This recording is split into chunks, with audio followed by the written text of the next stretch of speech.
মাননীয় উপদেষ্টা জাতীয় নির্বাচনের আগে স্থানীয় সরকারের যারা প্রতিনিধি আছেন, আমরা দেখি যে ভোট কেন্দ্রগুলো দখল এবং তাদের নিজস্ব পেটোয়া বাহিনী দিয়ে বিশৃঙ্খলা সৃষ্টির কাজগুলো সাধারণত ইউনিয়ন পরিষদ মেম্বার এবং চেয়ারম্যানরাই করে থাকে। জাতীয় নির্বাচনের আগে তাদেরকে নিয়ে কি ভাবনা, তারা কি বহাল থাকবে? এখন আমাদের 5 আগস্টের পর আপনারা জানেন যে বিগত সময় স্থানীয় সরকার নির্বাচনেও ভোট চুরি হয়েছে, কেন্দ্র দখল করা হয়েছে। সে কারণে উপজেলা পরিষদ, জেলা পরিষদ, সিটি কর্পোরেশন এবং পৌরসভা গুলোকে ভেঙে দিতে হয়েছে। কিন্তু সেই জায়গাগুলোতে যে ভ্যাকেন্সি তৈরি হয়েছে সেখানে আমাদের সরকারি অফিসাররা দেখা যায় এক একজন 2-3টা অতিরিক্ত দায়িত্ব পর্যন্ত পালন করছে। তো সেক্ষেত্রে তাদের স্বাভাবিক কার্যক্রম ব্যাহত হচ্ছে। তবে ইউনিয়ন পরিষদ এবং ওয়ার্ড পর্যায়েও যদি আমরা সেটা ভেঙে দিই তাহলে সেটা পরিচালনা করার জন্য আমাদের পর্যাপ্ত পরিমাণ অফিসার নেই এবং এটা একটা বড় জাতীয় সংকট তৈরি হবে।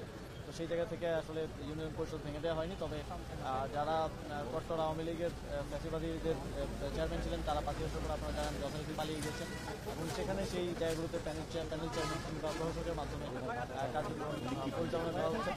আমরা স্থানীয় সরকারের এই যে ডেডলক সেটা করার জন্য চেয়েছিলাম যে লোকাল গভর্নমেন্ট ইলেকশনটা আগে করা, কিন্তু রাজনৈতিক দলগুলোর ঐকমত্য না হওয়ার কারণে সেটা করা সম্ভব হয়নি। তবে আমরা এখন এটা মনে করি যে একদম মানুষের দৈনন্দিন সেবা এখন ব্যাহত হচ্ছে।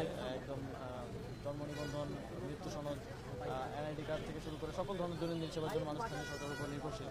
তো এগুলো নিরসনের জন্য যত দ্রুত সম্ভব স্থানীয় সরকার কাঠামোটা পুনর্গঠন করা অর্থাৎ নির্বাচনটা প্রয়োজন।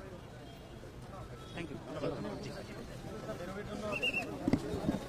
এই মাইক্রোফোনগুলো